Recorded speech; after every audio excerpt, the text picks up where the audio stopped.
Muy buenas tardes a todos. Quiero agradecerles su tiempo esta tarde. De parte de Falconi Puig Abogados, también les agradezco a todos su presencia y acompañarnos en esta charla del día de hoy. También quiero darle el agradecimiento por su auspicio a la empresa Corpcultivos. El día de hoy vamos a hablar del escaneo corporativo de riesgos durante la emergencia sanitaria desde la perspectiva de compliance y el cumplimiento normativo en seguridad y salud organizacional.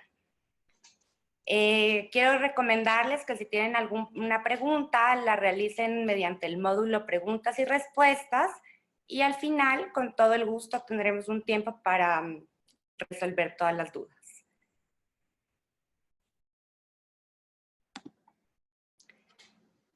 Quiero presentarles a María Isabel Machado.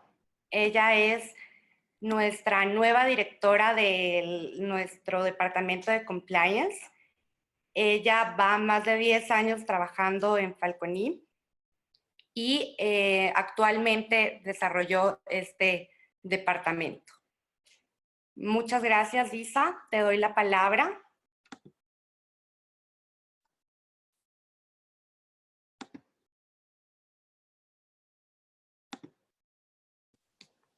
Muchas gracias, Andrea. También gracias a todos los que se han tomado el tiempo para conectarse y conversar un poco sobre compliance en esta época de emergencia sanitaria.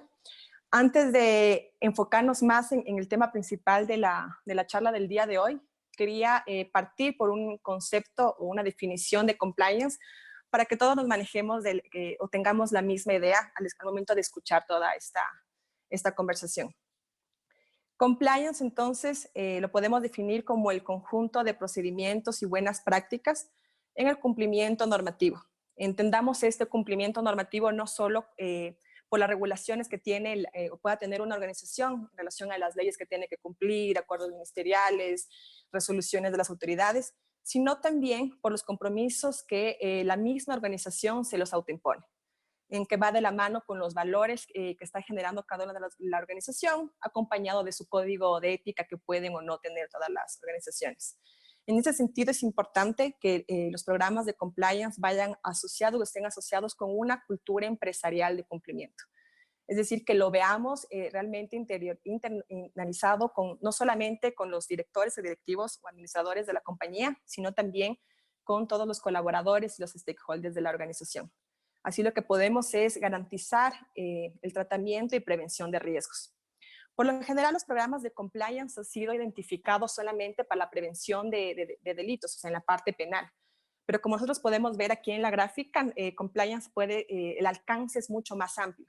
¿Sí? Podemos tener en una organización un sistema, un programa de compliance general, que de acuerdo al mapeo de los riesgos que han hecho y en los cuales quieren enfocarse, y también lo pueden tener compliance específicos, por ejemplo, en la parte de protección de datos, prevención de blanqueo, prevención de lavado de activos, en la parte de competencia, protección del consumidor, tributario, regulación en la parte de seguridad y salud, y algunos específicos según el área, por ejemplo, en el área farmacéutica, o también algunos compliance en la parte ambiental.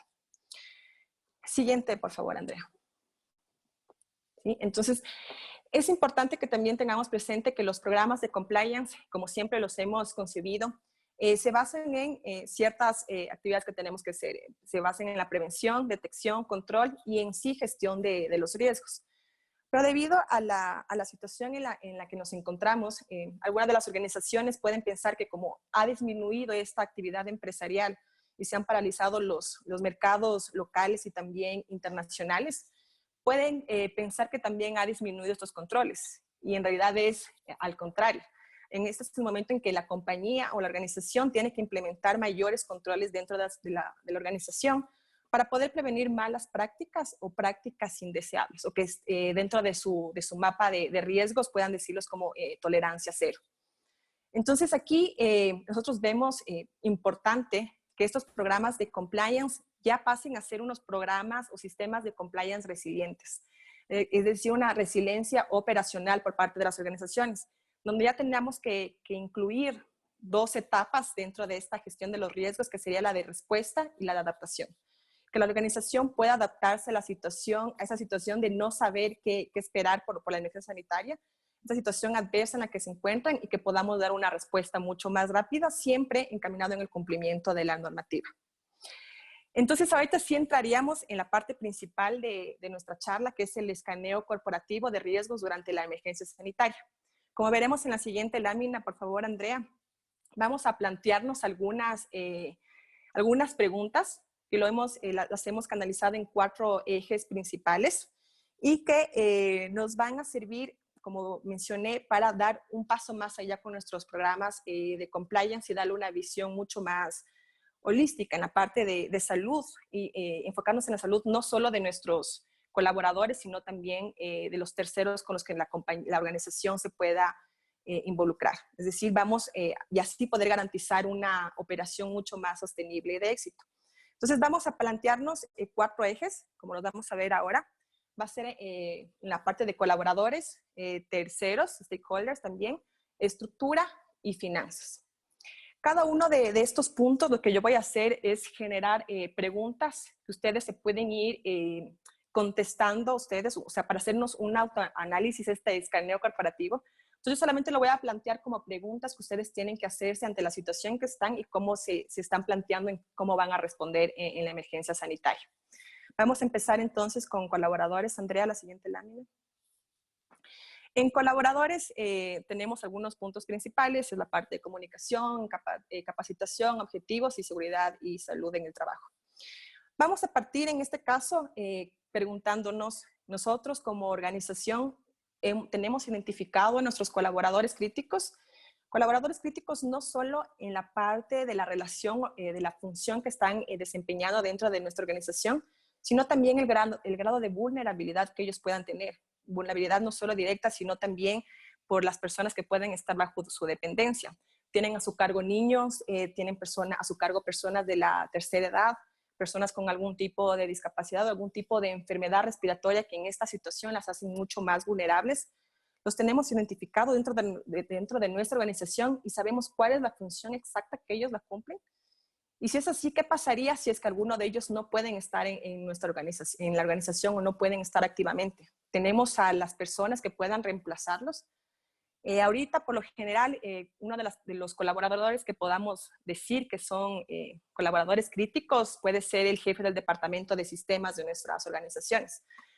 Por esta situación del teletrabajo que nos tocó implementarla prácticamente de un día para otro, a pesar de que nuestra legislación ya se contemplaba el teletrabajo desde hace algunos años, no todos lo estábamos haciendo y no estábamos listos para este gran paso. Entonces, ¿qué pasa si es que esta persona falta?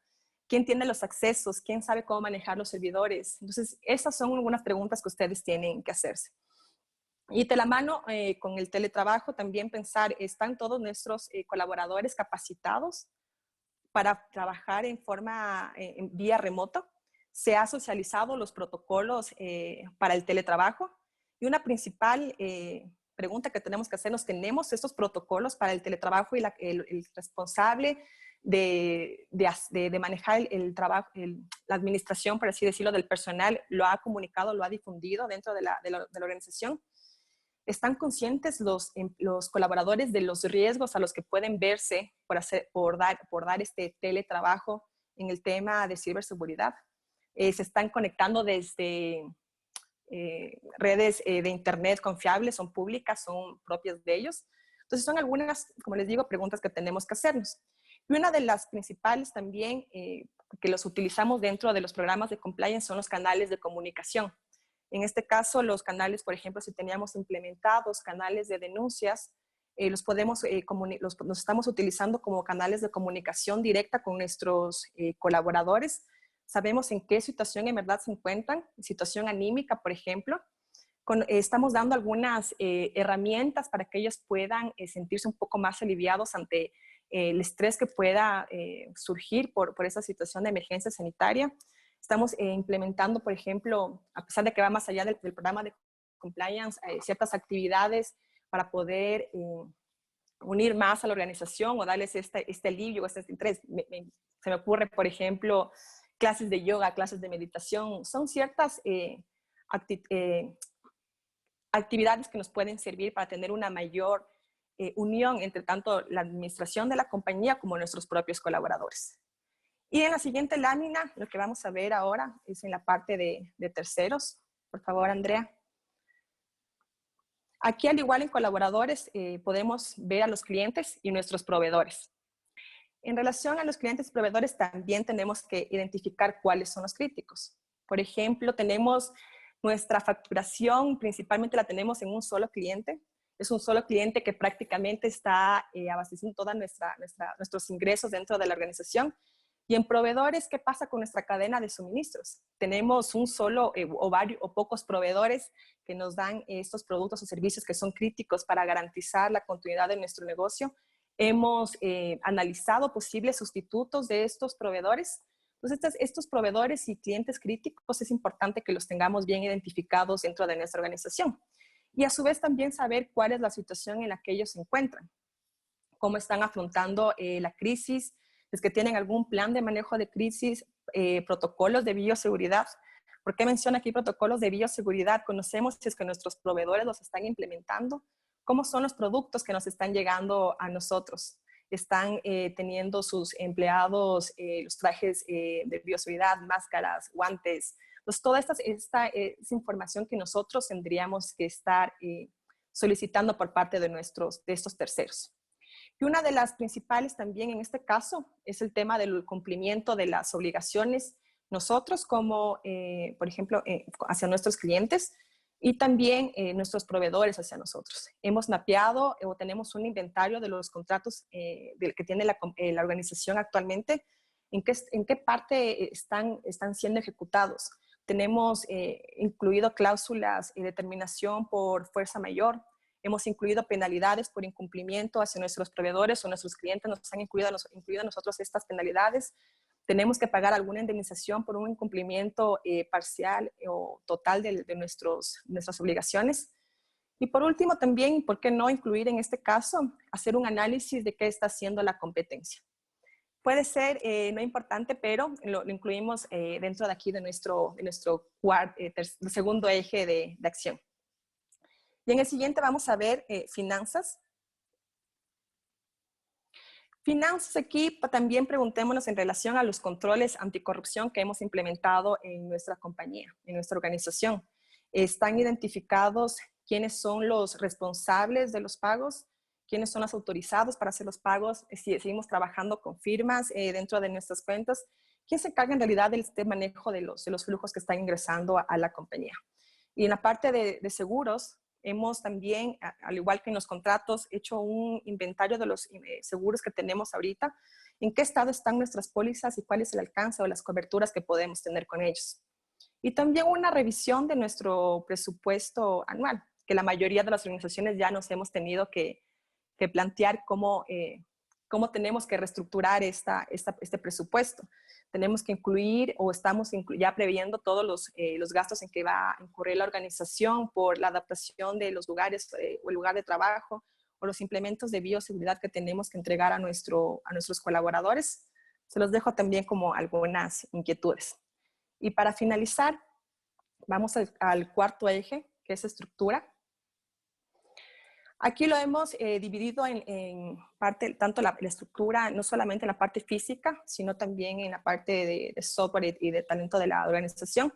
En la parte de tecnología, la organización está en una etapa de transformación digital, es decir, nos hemos visto en la situación de que tenemos que hacer 100% de nuestras actividades a través de medios digitales. Estamos organizando o tenemos marcos de gobernanza de ciberseguridad. ¿Cómo la estamos estructurando? Contamos con servidores seguros para poder afrontar o tener la capacidad para afrontar el teletrabajo. Tenemos programas antivirus para que puedan asegurar la buena custodia de nuestra base de datos y de toda la información que consta en nuestra organización.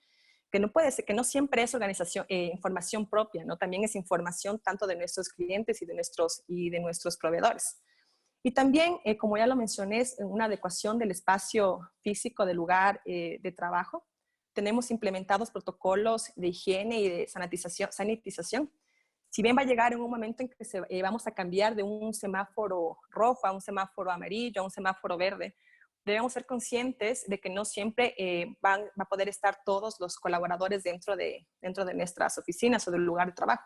Entonces, ¿cómo vamos a adecuar estos lugares de trabajo? Y en la parte de vigilancia y normativa, como hemos visto y todos estamos siempre al tanto de las cadenas nacionales y también de la nueva normativa que están emitiendo todas las organizaciones, las entidades públicas, estamos vigilando o de qué fuente nosotros estamos obteniendo toda esta formativa. Esta información es una fuente fidedigna. ¿De dónde estamos obteniendo esta información? Y al finalizar también, las organizaciones que ya tengan programas de compliance, estamos haciendo un monitoreo de nuestro programa. ¿En verdad es un programa eficaz, eficiente? ¿O simplemente pusimos un programa de compliance de papel, como se lo menciona? Es decir, que no analizó la situación de la compañía, el alcance que quieren darle al programa, no analizó los riesgos que tiene la organización y simplemente se escribieron protocolos o procesos que no están de acuerdo a la realidad de la organización. Entonces, partiendo de estas inquietudes que quise a ustedes generarles, vamos a aterrizarlos ya mucho más en los riesgos que en verdad tienen que ver a afrontar las organizaciones. En la siguiente lámina vamos a ver los principales riesgos que nosotros hemos analizado y que nos van a servir también para evaluar el análisis que las organizaciones ya los hemos hecho en relación a los riesgos. El primer riesgo es el riesgo contractual.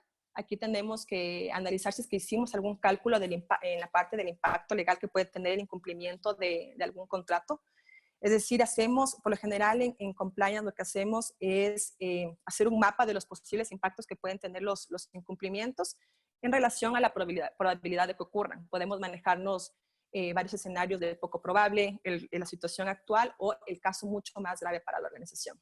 Entonces tenemos mapeado estos riesgos que la organización los tiene que tener presentes. Es uno de los principales riesgos. Lo que puede pasar es que por una indemnización o por una multa que se vea involucrado la organización puede significar la quiebra de la compañía. El riesgo normativo, debido a la continua emisión de las regulaciones temporales que está emitiendo la autoridad, uno de los riesgos puede ser de que no estemos al tanto de los nuevos requerimientos que nos puedan estar exigiendo las organizaciones o no estemos cumpliendo con nuestras obligaciones. En los actos de corrupción, en este caso, la corrupción nosotros la podríamos ver no solamente, la podemos ver en la parte interna de la organización, por actos corruptos o fraudulentos que puedan hacer los miembros de la organización, los colaboradores. Aquí me voy a detener un poco, ¿por qué? Porque lo que puede pasar es de que nuestros colaboradores actualmente se pueden ver más propensos a actos corruptos. La mayoría de las organizaciones han optado por acogerse a la reducción de la jornada laboral y por tanto esto significa la disminución de los ingresos de los colaboradores o en algunos casos la suspensión también de las actividades. Entonces, ¿qué pasa con esta reducción? La economía de nuestros colaboradores se ha visto afectada y por tanto son mucho más propensos a cometer actos de corrupción. Entonces, aquí ya se pueden encontrar en situaciones de conflicto de interés y donde van a tener que evaluar que si es que siguen sus propios intereses, sus intereses económicos o los intereses de la organización. Y en acogerse a sus propios intereses, puede ser por una retribución económica o algún otro tipo de retribución que ellos puedan verse beneficiados.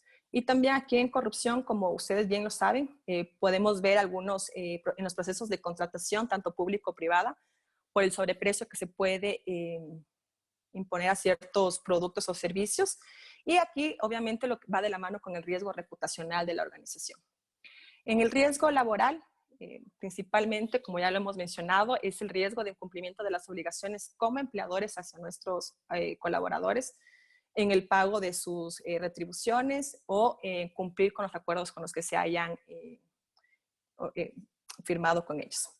Y para finalizar, unos últimos riesgos que podemos tener, en la siguiente lámina, por favor. Tenemos los riesgos en relación a la protección de datos. Si bien Ecuador no tiene una legislación específica en el tema de protección de datos, debemos tener presente de que por norma constitucional es importante tener presente quién es el titular de estos datos del tratamiento que tenemos que dar. Entonces, en este caso, la principal el riesgo que tenemos es a quién entregamos nosotros como organización la información de nuestros colaboradores que han sido infectados o sus familiares. Y también qué pasa o qué tratamiento le estamos dando a la información que nosotros como organización tenemos en las bases de datos de nuestros sistemas y qué pasa cuando han sido hackeados. Entonces, aquí también es un riesgo que va de la mano con ciberseguridad, no solo de los datos de nuestros colaboradores, sino también los datos que nosotros tenemos de nuestros clientes, de nuestros proveedores o las personas que hayan estado en cierto momento relacionados con la organización. Y como lo mencioné en el tema de ciberseguridad, uno de los principales riesgos que vemos es el de phishing o ataques a través de correos electrónicos, mensajes de texto. También lo que se ha analizado es riesgos en relación a la suplantación de identidad y también a las transacciones fraudulentas en línea. En seguridad y salud ocupacional, que es uno de los principales riesgos que ahorita vamos a tratar casi todas las organizaciones, es en relación al contagio que puedan tener nuestros colaboradores dentro de la organización. Y por ser un tema que lo vimos ahora de gran relevancia, es un tema que lo va a tratar a más profundidad Carlos en la siguiente etapa de nuestra conversación. Y por último también, bueno, no tanto último, vamos a ver las recomendaciones que quiero darles. La principal es tener en verdad un plan de contingencia o continuidad del negocio. Incluir en este caso tareas concretas y priorizadas de que tengan que realizar todos los miembros de la organización. Y lo principal aquí es también hacer una reevaluación de si en el caso que nosotros ya teníamos planes de contingencia, ver si es que en verdad son unos planes que nos están ayudando a la gestión de nuestros riesgos y qué podemos hacer para mejorar nuestros procesos. Hemos visto si es que son eficientes o no. Y también aquí podríamos incluir indicadores o métricas para saber de qué tanto nos están ayudando estos planes de contingencia. Establecer protocolos de ciberseguridad. No quiero ahondar mucho más en este tema, como ya lo hemos visto. Lo principal es que se puedan difundir a toda la organización, evitar que nuestros colaboradores en teletrabajo den ese trabajo a través de redes públicas, que mantengan respaldos, que tengan los equipos con antivirus actualizados y que tengan ciertas restricciones por parte de terceros a los acceso a los equipos que están siendo usados para el teletrabajo. ¿Qué quiero decir con esto? Por ejemplo, hay familias que solamente, por ejemplo, pueden tener una misma computadora que no sirve tanto para las clases que tienen que seguir los hijos como para el teletrabajo. Entonces, hay que establecer ciertos accesos y claves para poder acceder a estos equipos. Aquí alguna de las recomendaciones también puede ser que en organizaciones en que ya tienen implementados programas de compliance u otro tipo de programas, usar los canales de comunicación, los canales de denuncia como canales de comunicación o consultas entre la administración y los colaboradores y en este caso también con nuestros terceros, con los clientes, proveedores y stakeholders de la organización. Y una de las recomendaciones principales que les podría dar en este caso es establecer un mayor control en el cumplimiento de la debida diligencia, due diligence, como lo podemos conocer algunos, sobre las terceras partes, en especial las políticas de conoce a tu cliente. Aquí es importante hacer una debida diligencia de estas terceras partes para poder conocer, en realidad, como ya lo dijimos, la situación en la que se encuentran estos terceros y saber en qué situación se encuentran en este momento y cómo podríamos vernos afectados también nosotros, como ya lo dijimos, en la parte de la cadena de suministros o en los pagos que nos puedan hacer nuestros clientes. Y ahora sí, para finalizar, no les voy a mentir, vamos a hablar sobre los beneficios de los programas de compliance en la siguiente lámina. Como ya hemos visto a lo largo de la presentación, sí hemos mencionado algunos de los beneficios que pueden tener los programas de compliance dentro de la organización. Uno de los principales va a ser la reducción de los costos. ¿Por qué? Porque tenemos identificados los riesgos a los que puede verse enfrentado la organización. Y esto nos puede ayudar a prevenir ciertas situaciones en las que se puede ver y por lo tanto puede ser mucho más eficiente la organización. En la parte de adaptación, aquí es importante tener acompañamiento de un programa de compliance o un compliance officer, porque no podemos ver que nuestro negocio puede incurrir en contratos de urgencia, por así decirlo, o puede transformarse a dar un servicio presencial, a dar un servicio digital o innovar sus productos. Y estas contrataciones urgentes siempre van a necesitar un análisis bajo criterios de cumplimiento, es decir, qué tenemos que hacer para cumplir con estos nuevos servicios que queremos dar y cómo podemos minimizar los riesgos a los que nos veríamos afectados, siempre yéndonos de la mano del cumplimiento de la normativa. Entonces, el oficial de cumplimiento o el compliance officer siempre va a ser quien va a acompañar al negocio en la toma de estas decisiones.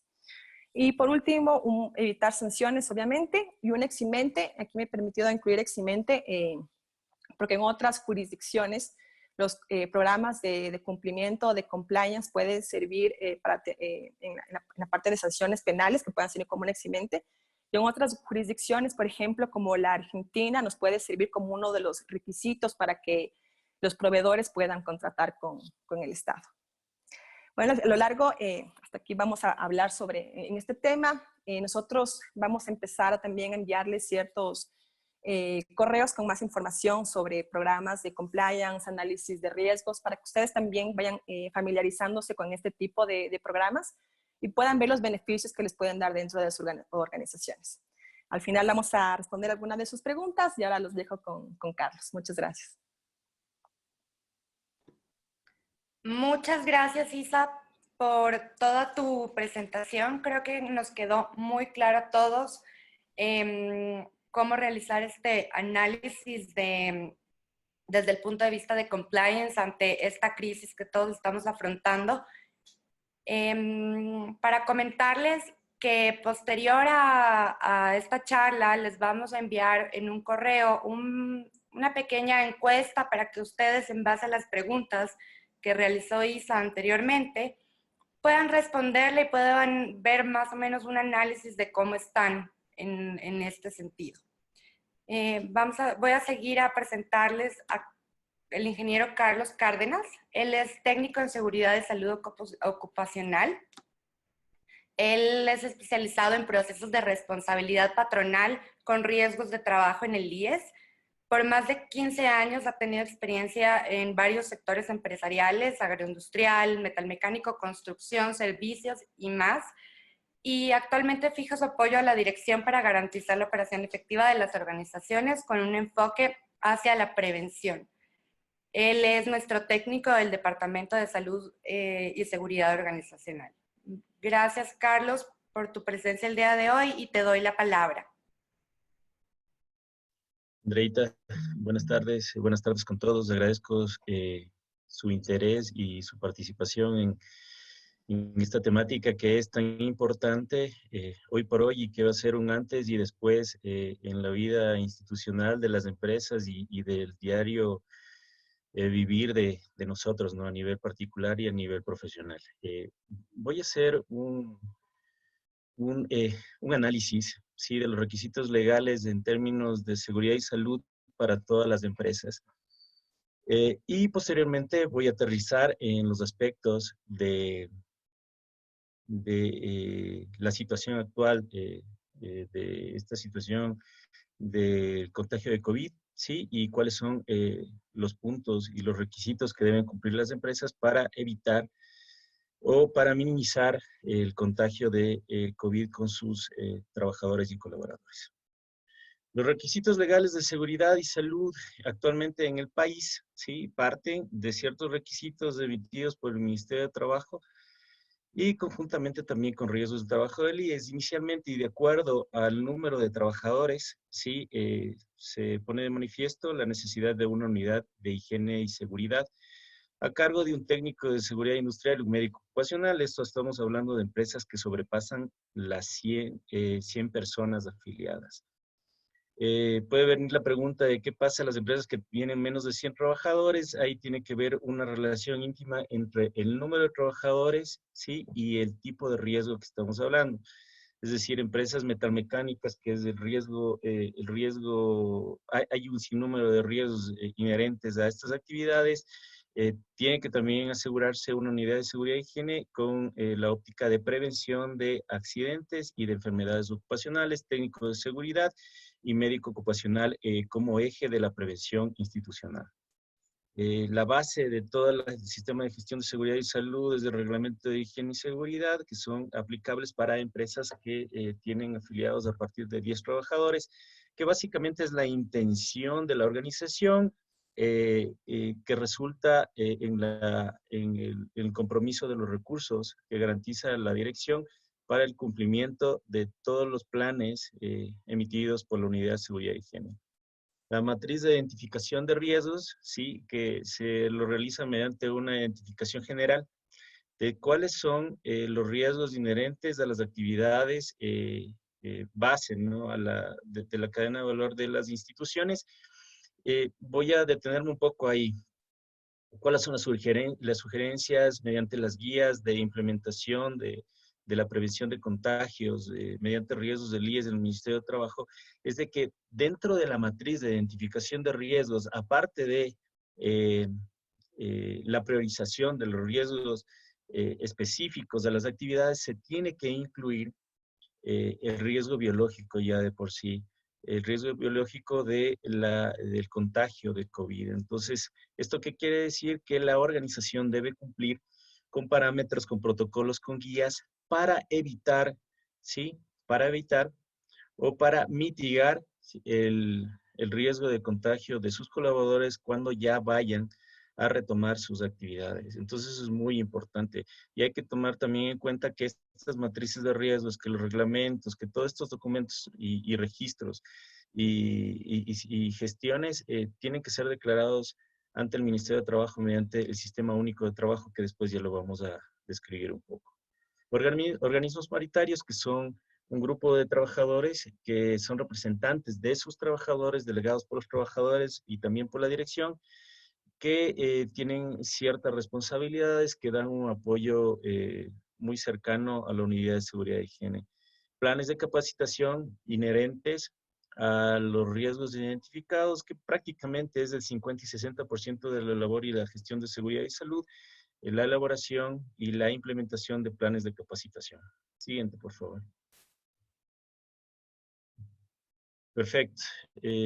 Netamente requeridos por el Ministerio de Trabajo, la elaboración al menos de la elaboración y la implementación al menos de 2 protocolos y programas de reducción de uso al uso y consumo de drogas y prevención de riesgos psicosociales que tienen que ser implementados en todas las organizaciones todos los años. Sí, esto también es aplicable de acuerdo al reglamento interno de seguridad y higiene, empresas que tienen a partir de 10 trabajadores afiliados. Vigilancia de la salud. Me voy a detener un poco acá. ¿En qué consiste esta vigilancia de la salud?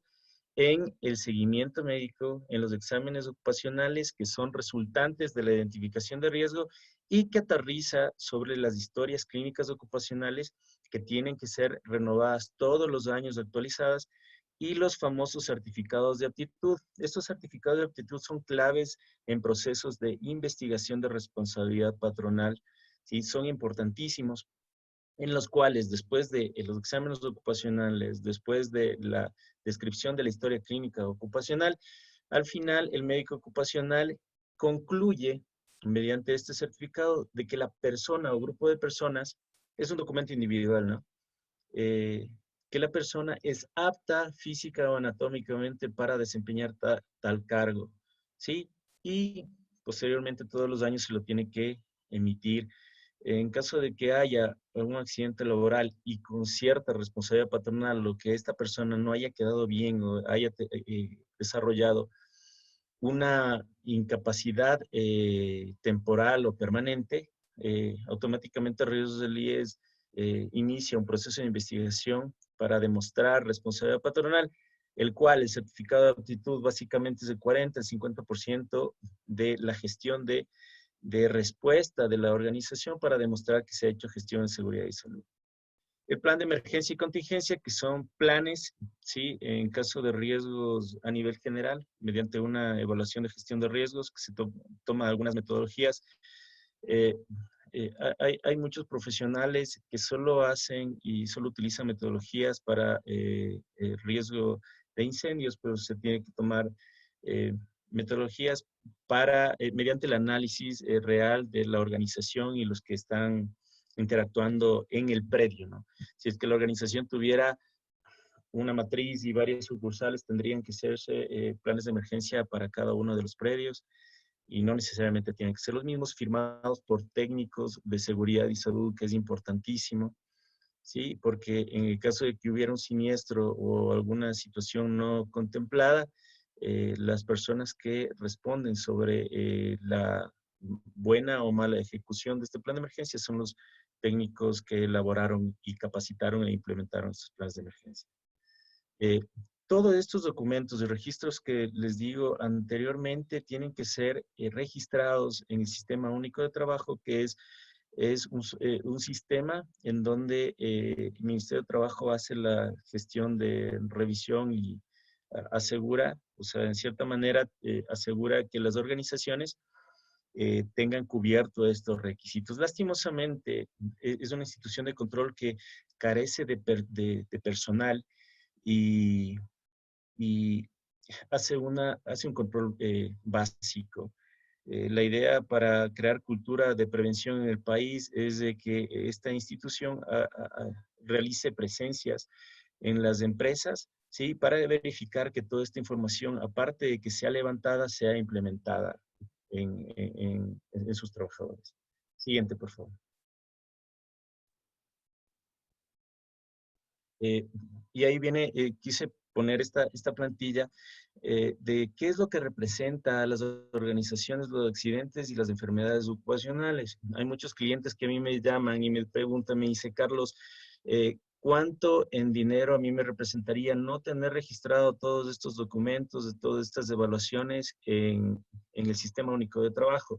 Entonces, la conclusión de un profesional es no darle esa cuantificación, sino hacerles saber de que las organizaciones no deben tener precaución de una sanción en caso de no tener ingresado un documento, pero sí tener un poco de temor o tener bastante temor que en el caso de que exista accidentes laborales o enfermedades ocupacionales, la responsabilidad al, al yo como empresario no poder argumentar que a esa persona, a ese accidentado, le haya dado toda la gestión, la capacitación, los equipos de protección inherentes a su actividad, pueda argumentar o desvirtuar una responsabilidad patronal que es así, que esa responsabilidad patronal se puede transformar en, en valores económicos que me pueden estar afectando a la operación. En el caso de fatalidades, en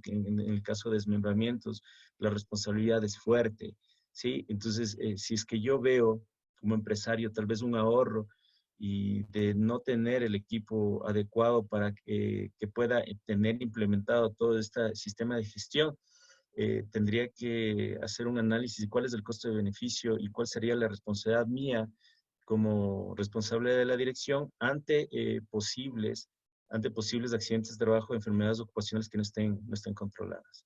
Siguiente, por favor, Andreita.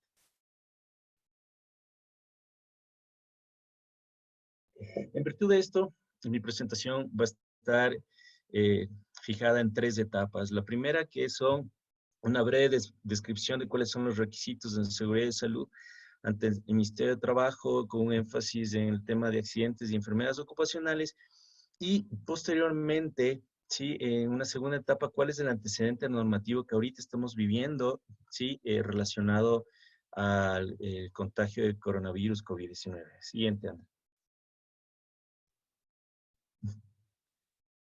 Como todos sabemos o debemos o debíamos estar informados, todo partió desde el 11 de marzo de 2020 que el Ministerio de Salud Pública declara estado de emergencia sanitaria debido al brote del coronavirus. Entonces, en ese momento, sí, a pesar de que teníamos información de diferentes medios, no teníamos una idea clara de qué conllevaba este aislamiento. Entonces, el 11 de marzo se declara el estado de emergencia sanitaria, entonces donde nosotros teníamos que recluirnos y que las actividades económicas e industriales tenían que paralizarse de inmediato.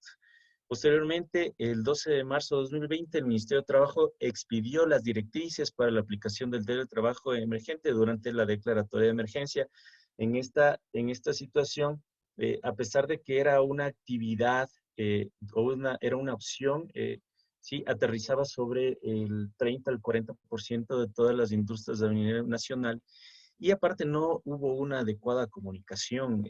Uno de los problemas que yo siempre identifico en nuestro país es de la deficiencia de comunicación de instituciones de control, ¿sí? Para que en el caso de acuerdos ministeriales o decretos ejecutivos o resoluciones tengan a la par la medida o la manera de implementarlos. Entonces, esto fue bien complejo también con algunos clientes que manejamos esta situación. Aparte que el teletrabajo conlleva también un desarrollo tecnológico. Muchas empresas ya trabajaron en pilotos, sin embargo, eso también tiene que ver con el tema de recursos. En tercera instancia, riesgos del trabajo del IES genera o emite una guía para calificación médica y técnica de los accidentes de trabajo por COVID. Esto causó un poco de revuelo a nivel nacional porque no se tenía claro en qué consistía. Me voy a detener un poco aquí. En caso de que son accidentes de trabajo, sí hay alguna clasificación cuándo corresponde o no corresponde a accidentes de trabajo, pero cuando se da o se, se presenta un accidente de trabajo y cumple con todas las características de accidente laboral o enfermedad ocupacional, el técnico de seguridad tiene que reportarlo a riesgos del trabajo del IES. Riesgos del trabajo del IES es una de las 4 clasificaciones de seguro del IES. Primero es el seguro individual y familiar, el seguro de pensión, el seguro campesino y de riesgo del trabajo del IES, que tienen presupuesto y reacciona de acuerdo a la presentación de un evento. Entonces, en el momento que se presentan estos, el accidente de trabajo se tiene que reportar para su calificación y que el trabajador tenga una atención primordial, ¿sí? Y que no tenga que ir al seguro individual y familiar, ¿sí? Entonces, tiene que seguir algunos parámetros de reporte, calificación, seguimiento, y si es que la persona tuviera algún grado de incapacidad permanente, una incapacidad parcial, sí, esto quiere decir que la persona no va a quedar bien como en su estado original. El riesgo del trabajo del IES lo que hace es levantar un proceso de investigación para identificar si es que hubo una negligencia por parte de las empresas. Entonces, sale esta guía, esta famosa guía de riesgos del trabajo del IES, en donde, ¿sí? A todas las empresas o actividades que han sido aprobadas en este estado de emergencia, si es que su personal, ¿sí? a las empresas que pueden seguir laborando, si uno de sus trabajadores tuvieran algún contagio de COVID y sea aprobado que sea en la actividad que estaban desempeñando bajo la representación del empleador, estos casos tienen que ser tratados como accidentes laborales y en su futuro sí pueden ser o podían ser investigados sí para identificar alguna responsabilidad patronal. Entonces, en esto consiste esta guía. Posteriormente, sí, hace poco, el Ministerio de Trabajo emite una resolución, la MDT 2020-022, en donde determina que las enfermedades la enfermedad resultante del coronavirus no constituye un accidente de trabajo ni una enfermedad profesional. Entonces se contrapone con la guía emitida por riesgos del trabajo del IES y prácticamente queda sin piso. Inmediatamente al día siguiente, ¿sí? Emite otra resolución, la MDT 2020-023, en donde rectifica la anterior, ¿sí? Se presenta un párrafo explicativo, pero prácticamente le deja sin piso a la resolución anterior. Entonces, ¿cuál es mi criterio en función de esto? Toda la vida, ¿sí? En toda la vida institucional, riesgos del trabajo del IES y Ministerio de Trabajo siempre han tenido una pugna. A pesar de que los alcances son diferentes, el Ministerio de Trabajo hace prevención, riesgos del trabajo del IES hace reacción, es decir, actúa de acuerdo a alguna enfermedad o accidente laboral, pero hay una sola reglamentación, hay una sola normativa que los dos deben interactuar en lo mismo, entonces tienen que trabajar mancomunadamente para que la prevención se garantice y que la reacción sea como tareas aprendidas para seguir haciendo prevención. Esto actualmente no lo hay. Básicamente la resolución 2020-022 dejó sin piso a las actividades que en este momento se están desempeñando y pueden estar, sí, con riesgo de contagio de COVID. Por ejemplo, todo el sector médico, sí, todo el sector de alimentos, todo el sector de la seguridad privada y demás. Siguiente, por favor, André. Entonces, es lo que yo hablé recientemente. El Ministerio de Trabajo, para que quede súper claro, el Ministerio de Trabajo hace prevención y riesgos del IES hace, tiene una actitud reactiva al ser un seguro. ¿No es cierto? Los alcances son totalmente diferentes, pero son totalmente complementarios. Eh, yo siempre en mesas de trabajo que he tenido con estas dos instituciones, siempre se ha hablado de la famosa sinergia. Si hubiera una sinergia entre estas dos instituciones, el tema de prevención a nivel nacional sería totalmente diferente. Anteriormente, en marzo del 2015, se anuló una normativa que era un acuerdo 333 que se enfocaba en una inversión importante que hizo el país, en donde se mapeaba absolutamente todas las empresas a nivel nacional con un software, con semáforos, y se podía hacer una investigación en línea con un sistema de gestión de auditorías. Era demasiado documental, pero esto mediante cambios de gobierno se botó al piso. Entonces eso no puede existir. Siempre este sistema de gestión de seguridad tiene que seguir avanzando como un apoyo a la industria, ¿no? Porque ahora principalmente los empresarios lo ven en seguridad de salud como una piedra en el zapato, pero esto no debería ser así. Eh, la seguridad de salud en el trabajo a nivel mundial fue creado para que las empresas sean más productivas, para que el trabajador tenga buenas condiciones laborales para que paulatinamente aumente la productividad de las organizaciones. Siguiente, por favor. Listo. Entonces, tuvimos ya un análisis o una introducción en todos los requisitos legales a nivel de seguridad y salud en el país. Luego hicimos un análisis de todos cuáles son la normativa recientemente identificada o emitida por instituciones de control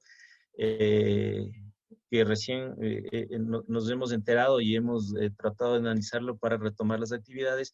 Y en este momento se pone de manifiesto cuál es la realidad y qué las empresas tienen que implementar para prevenir el contagio de sus trabajadores, ¿sí? Y que no se vean afectados tanto en la parte operativa y tampoco en la integridad de sus trabajadores. Entonces, este famoso protocolo de prevención del contagio de coronavirus con la base teórica de lo emitido y con la guía del COE nacional. Estamos hablando de un documento físico. Este documento físico que consta principalmente y esencialmente del levantamiento de información que incluye a los trabajadores, que no solamente incluye a los trabajadores, sino también al personal externo, ¿sí? ¿Cuáles son las restricciones del personal externo? Saber cuál es el aforo de nuestras oficinas, tratar de bajar la afluencia de gente y que si necesariamente se permite el ingreso de personas externas, ¿cuáles son los requisitos básicos?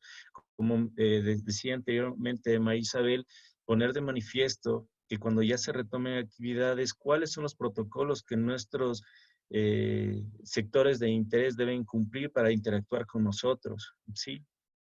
Es decir, también, como les dije anteriormente, tomar en cuenta también a las personas externas que pueden interactuar de una manera física en la organización, en nuestras instalaciones.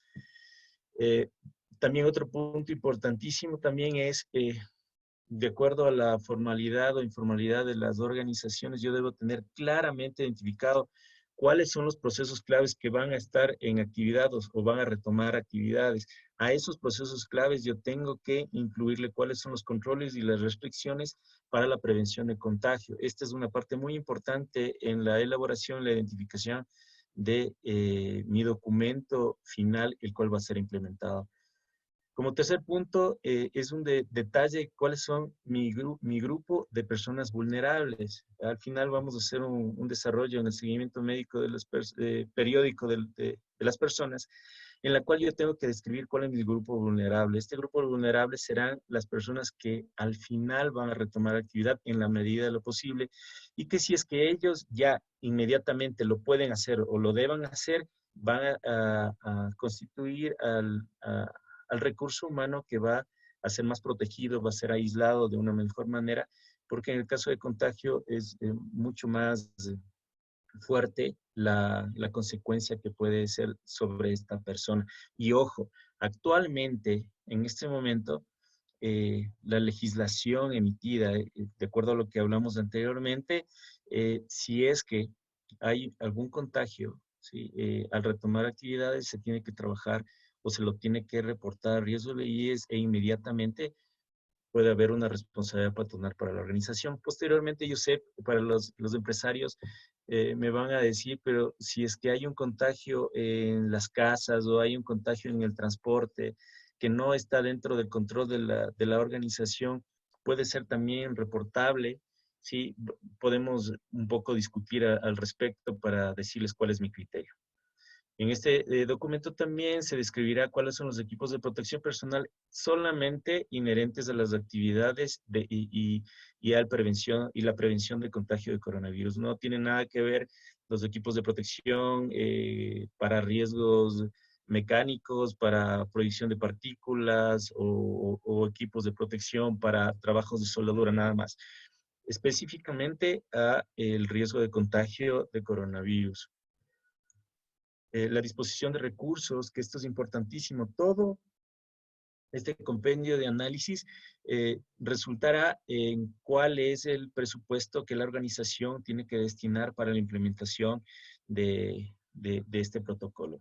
Y obviamente es súper importante que esto tengamos en cuenta, algo lo topó ya María Isabel, que tiene que ser un enfoque hacia la elaboración de un programa de prevención de riesgo psicosocial. Sí, yo tengo que dar apoyo psicosocial a las personas porque van a tener un estrés adicional al estrés normal de la preocupación de las personas que en sus actividades haya una probabilidad de contagio, ¿no? Entonces tiene que haber una elaboración de un programa de riesgo psicosocial que el Ministerio de Trabajo ya lo pide a las organizaciones. Sin embargo, lo tengo que implementar también con una óptica de riesgo biológico, riesgo de contagio de COVID. Posterior a la elaboración de este documento, sí, se tiene que hacer una socialización y capacitación al personal, no necesariamente una, sí, sí es importante. Previamente estaba haciendo, revisé una pregunta de una persona rápidamente y decía de qué manera se puede crear una cultura de las personas que a pesar de que sean una empresa pequeña o mediana, que nunca ha habido cultura organizacional, de qué manera se puede crear. Esto es mediante socialización, capacitaciones, programas, campañas, la delegación de las actividades, del empoderamiento para, a sus colaboradores para la implementación. Pues, el reglamento de seguridad e higiene, al ser este ya un riesgo biológico ya totalmente priorizado para todas las organizaciones, el reglamento de seguridad e higiene tiene una etapa, ¿sí? En un capítulo habla sobre los incentivos y sanciones. Perfectamente yo puedo incentivar y sancionar al personal, ¿sí? Que incumple o que no acata con las disposiciones, ¿sí? De los riesgos identificados y todo el proceso de capacitación y concientización hacia el personal. Entonces está plenamente identificado, incluso en el tema de sanciones por incumplimiento a las disposiciones de la organización. Hay 4 instancias, que es exactamente las mismas instancias del reglamento interno de trabajo, que primero es llamado de atención verbal, segundo escrito, el tercero económico, hasta el 10% de la remuneración, y el cuarto, tranquilamente, con todos los argumentos del caso, el trámite de visto bueno por incumplimiento en temas de seguridad y salud. El tercer punto, sí, en las etapas de implementación, el seguimiento médico periódico, que es importantísimo. El médico ocupacional al personal que vaya a retomar la actividad tiene que hacer un seguimiento médico, tiene que haber una evaluación médica en la cual se realizará una lista de chequeo, la cual está dentro de la guía de implementación de riesgos del trabajo del IES, en donde en ese punto levantará toda la información, ¿sí? Para identificar cuál es el grupo de atención prioritario y el grupo de atención vulnerable. Este seguimiento médico parte, y como les dije anteriormente, al inicio de que comiencen las actividades o que se retomen actividades y se hará un seguimiento periódico. Este seguimiento periódico se lo realizará con antecedentes, con novedades semanales que se presenten en el momento y el cuarto punto que vamos a ver ahí, cuál será la actuación de este personal en el caso de que se presenten síntomas y contagios ya declarados, ¿sí? Con un certificado ya emitido de contagio, cuáles serán las instituciones que tienen que acudir, de qué manera se va a generar el aislamiento y de acuerdo a la repercusión ante a la persona, ¿sí? De la reacción de este virus, cuáles son las distancias, visitas al personal, ¿sí? Y hasta su recuperación o el seguimiento que se tiene que dar al caso. Entonces, una parte también dijo María Isabel, uno tranquilamente puede bajarse las guías de implementación del COE nacional. Esto no solamente es un documento, es un levantamiento técnico que tiene que ser por profesionales que tengan la competencia suficiente para que las organizaciones tengan una medida de control probada técnicamente, ¿sí? Y que evite, ¿sí? O que trate de minimizar el contagio de sus trabajadores de COVID, ¿sí? Y que si es que lo tuviera, algún trabajador lo tuviera, ¿cuál es la manera más adecuada de abordar a esa situación para que no se prolifere el contagio en sus organizaciones? O sea, se puede tener varias ópticas. Una, asegurar la estabilidad física y emocional de los trabajadores, y otra también es asegurar la operación de la empresa. ¿Qué pasa si es que la organización tiene un contagio generalizado? Prácticamente sería una quiebra, ¿sí? De la organización. No habría cómo, ¿sí? Retomar actividades si es que una persona o grupo de personas están alrededor de 20 a 40 días recluidos para recuperar de este contagio. Entonces, ya eh, haciendo un poco un resumen de lo que hemos hablado muy rápidamente, porque este es un tema muy amplio. Partimos de un análisis de legislación a nivel de seguridad y salud en el país, luego aterrizamos un poco en los acuerdos, en las resoluciones de instituciones de control de acuerdo al brote del coronavirus y después hicimos un desarrollo muy general de cuáles son las etapas de implementación de este famoso protocolo de prevención de riesgo psicosocial. Eh, las resoluciones, las dos últimas resoluciones que vimos fueron ayer y antes de ayer, entonces seguramente habrá resoluciones y acuerdos que van a salir emitiéndose a los cuales, mediante los canales que ya van a ser descritos por Andrea, eh, nosotros les enviaremos estas resoluciones con un criterio técnico de implementación mío, sí, que les servirá para un poco interpretar de qué se trata y cuáles son las repercusiones tanto en el ambiente laboral como a nivel personal. Sí, y para mí ha sido un gusto y cualquier cosa, cualquier consulta, estoy a las órdenes. Muchísimas gracias, Carlos. Creo que podemos rescatar muchísimo toda tu presentación.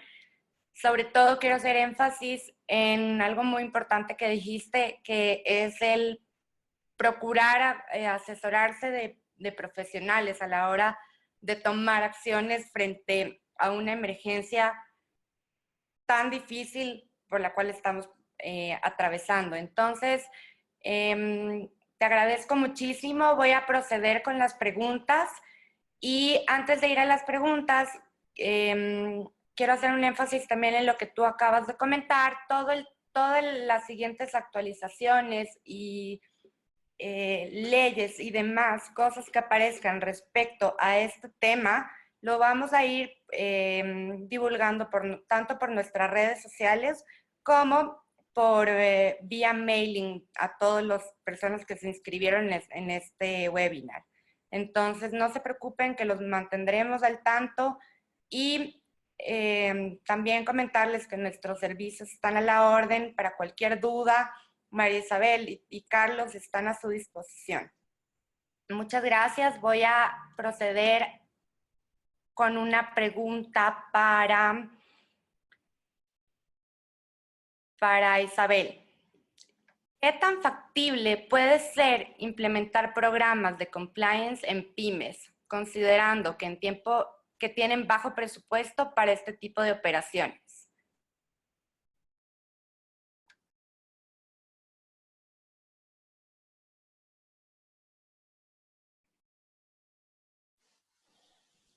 Sí, ahí sí se me escucha, ¿no? Bueno, eso es una de las principales o cuestionamientos que se hacen las personas antes de implementar un programa de compliance dentro de la organización. En realidad, como lo dije a lo largo de la exposición, los programas de compliance van de acuerdo al alcance que quiere darle cada una de las organizaciones y también a los riesgos que quieran mitigar o tratar. Entonces, en realidad, hacemos un análisis de la situación en la que se encuentra la compañía y realizamos unos programas que vayan de acuerdo también a la realidad. Entonces, pueden ser muy accesibles estos programas porque, claro, no van a requerir tanta infraestructura, por así decirlo, a comparación de compañías multinacionales o compañías muy grandes. Entonces, en la verdad es muy recomendable en compañías pymes para poder dar ese paso a crecer dentro del negocio, estructurar este tipo de programas porque les van a ayudar también a saber cómo estructurar el negocio, tener sus protocolos, de tener políticas internas que les va a ayudar también a ser mucho más eficientes. Muchas gracias, Isa. Voy a la segunda pregunta. Y dice, ¿cómo se hace este mapeo o análisis de los riesgos? ¿Es en relación a toda la organización o a ciertas áreas o negocios de la organización? En cierta forma ya está un poco la respuesta a esta pregunta. Las organizaciones tienen, a ver, es aconsejable que la organización empiece con un programa de compliance en cierta área, que donde ya tenga más identificados sus riesgos o sea el riesgo principal que quieren mitigarlo. Entonces, partiendo de este principal, de este primer programa de compliance que se vaya a implementar la organización, podemos ir partiendo para que ya vaya al alcance de toda la organización. Hay veces, por ejemplo, en temas de anticorrupción, ciertos protocolos o políticas que se lo quieren enfocar solamente al área de compras, por ejemplo. Pero no está, o sea, no está mal, se lo puede, porque es el principal área que se puede considerar que es más, puede ser afectada de forma más inmediata. Y posteriormente, una vez interiorizado este programa, se puede implementar en toda la organización, que en verdad sería lo más aconsejable. Se implementa en toda la organización y se hace un énfasis en relación a la capacitación, como bien lo dijo Carlos. La capacitación hace mucho más énfasis en ciertas áreas o negocios de la organización. Gracias, Isa. Vamos con la tercera pregunta que dice, gracias por la información. Tal vez alguna sugerencia o experiencia que nos puedes dar para mantener este tipo de awareness en empresas medianas o pequeñas que no son tan abiertas culturalmente a mantener un high level de compliance, sino que cumplen lo mínimo necesario. A ver, aquí es muy importante establecer esta cultura de compliance, como tú le dices, en realidad, por lo general, los trabajadores, los colaboradores no se sienten tan identificados con la organización, con la compañía. Hacemos un análisis, son muy pocas las compañías en las que tú le ves en verdad al colaborador totalmente involucrado, que hace suyo el negocio, que se identifica con los valores. Entonces, uno de los principales retos que tienen las organizaciones es el tema de la comunicación. Es importante de que se hagan estos talleres o charlas, principalmente para poder tener unos colaboradores, tanto colaboradores como las altas direcciones, teniendo el mismo fin, el mismo objetivo, que es el funcionamiento de la organización. Y esto principalmente se lo hacen con estos tipos de talleres, como digo, o programas que no van solamente por la parte profesional, sino que también van por la parte emocional para poder tener esta cohesión entre las compañías. Entonces, en realidad, tú puedes hacer planes o proyectos de que no puedas tener tanto presupuesto, que no te requiera tanta inversión. Puedes hacer, por ejemplo, en la misma organización ese tipo de talleres, no necesariamente irte a otros, como se suele hacer, a hosterías, a hoteles, para poder hacer estas charlas o estos talleres, sino implementarlo en la misma organización.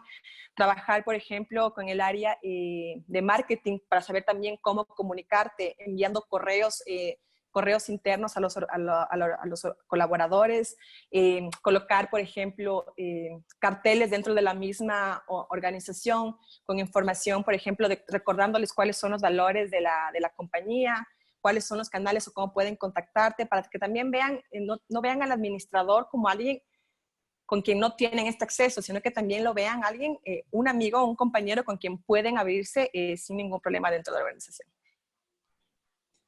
Gracias, Isa. Preguntas para Carlos.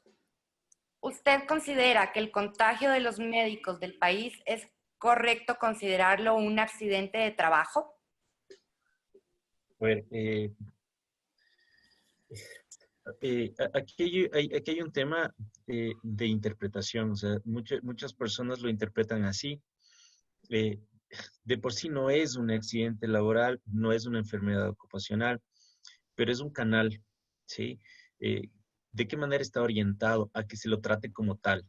Eh, Como les dije anteriormente, al suscitarse un accidente, ¿sí? Yo tengo que reportarlo, un accidente laboral tengo que reportarlo para que después el riesgo del trabajo del IES lo califique, se lo siga, se haga el seguimiento y si es que hay alguna consecuencia a la persona mediante una incapacidad, esta pueda, ahí se inicia un proceso de responsabilidad. Pero, ¿qué pasa si es que hay un accidente normal? Sí, la persona que no tiene seguros particulares se dirige al seguro individual y familiar sin ningún problema. Pero ustedes saben de qué manera está saturado ese seguro, eh, de qué manera o riesgos del trabajo del IES lo hace de esa manera específica de que se lo reporte como accidente laboral para que se tenga su tratamiento particular o prioritario. Ahí se lo reporta y se lo hace seguimiento inmediatamente.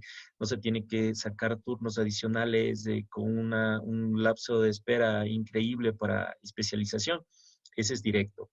Lo que sí es muy discutible en esta guía que fue emitida de tratar de buscar responsabilidad patronal sobre esto. ¿Qué pasa? Eh, Esto también tiene que ser responsabilidad de las organizaciones, porque si es que yo estoy retomando las actividades, yo tengo que hacer un análisis previo y dotar y capacitar a mi personal para prevenir los contagios. Sí, pero yo pienso que también debe haber particularidades y analizarlas previamente antes de emitir estas resoluciones para que las responsabilidades no sean similares a la tabla de responsabilidades de los accidentes o enfermedades ocupacionales. Pero no es que en esta instancia se dice que el contagio de COVID es un accidente laboral, no lo es. No es una enfermedad ocupacional, no lo es. Pero el canal se lo va a tratar así por la atención prioritaria que va a tener el trabajador en estas instancias, ¿no? Perfecto, muchísimas gracias, Carlos, por tu respuesta. Y tenemos otra pregunta. ¿Qué se debe hacer si existiera un contagio o varios en la empresa? Andreita, estoy leyendo una pregunta antes, disculpa que me pueda, que te interrumpa Ay, ahí. sí, perdón. Justo una antes que me parece súper importante. Me pregunta si las compañías tienen personal suspendido, reducción de jornada o teletrabajo, ¿cómo cumplir con todos los programas de seguridad y salud, charlas de exámenes periódicos? Entonces, obviamente ahorita, en este momento, o sea, digamos que es una empresa nueva. En este momento no se puede aplicar al 100% todos los programas, no pueden ser implementados, ¿sí? Porque no está el personal completo en instalaciones. Eh, pero claro, se pone de manifiesto una situación, debieron estar implementados, ¿sí? Debieron estar implementados, sin embargo, se lo pueden hacer mediante un análisis documental y cuando el personal paulatinamente se vaya incorporando a las actividades, se puede hacer ya una aplicación integral. Pero en la página del Sistema Único de Trabajo no ha estado deshabilitado, han estado aprobando perdón, han estado aprobando reglamentos, han estado recibiendo declaraciones de riesgos, ha estado totalmente activa. Y bueno, esto a nivel no es nada oficial, pero se espera ya un desarrollo también en esta plataforma para ingresar los protocolos de prevención de contagio. Perfecto, muchas gracias. Y vamos a la última pregunta. Ya, También para entonces ahí sí, claro, me decía, ¿qué se hay debe algunas, hacer si existiera un contagio o varios en la empresa? eh, como parte del protocolo, eh, se dice de qué manera se va a actuar y cuáles son las medidas de restricción, de detección, de control y demás, pero en todos estos seguimientos, mediante el técnico de seguridad y el médico ocupacional, mediante una red de comunicación, sí, se dará el seguimiento y el direccionamiento de personas que ya presenten síntomas de coronavirus, de contagio de coronavirus, e inmediatamente se aplicará de una manera personalizada el direccionamiento mediante unidades de salud más cercanas a la organización o más cercanas a la persona, y ya inmediatamente se decretará o se designará el aislamiento total de esa persona y de acuerdo a algunas instancias, ¿no? Es importantísimo también algo que no lo dije anteriormente, que se tiene que llenar una bitácora de todos estos seguimientos, de toda esta identificación de sintomatología,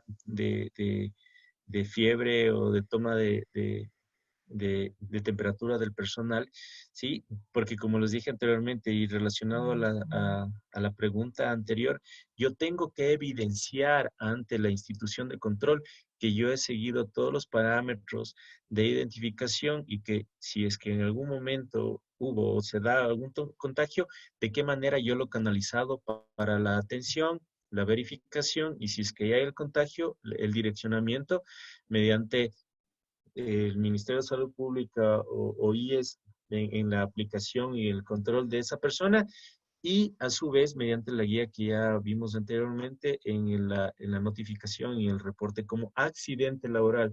Tengamos en cuenta como accidente laboral, pero más que nada por el proceso que por la definición de un accidente laboral.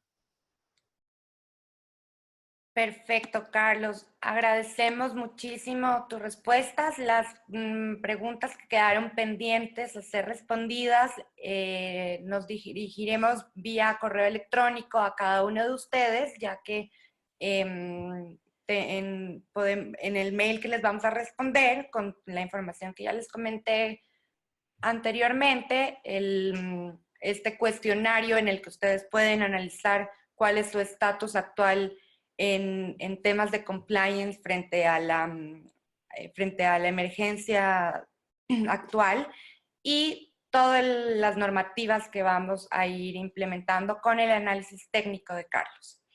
Agradezco muchísimo su tiempo de parte de Falconipo y Abogados y agradecemos también a Corcultivos por su apoyo el día de hoy. Muchas gracias y muy buena noche para todos.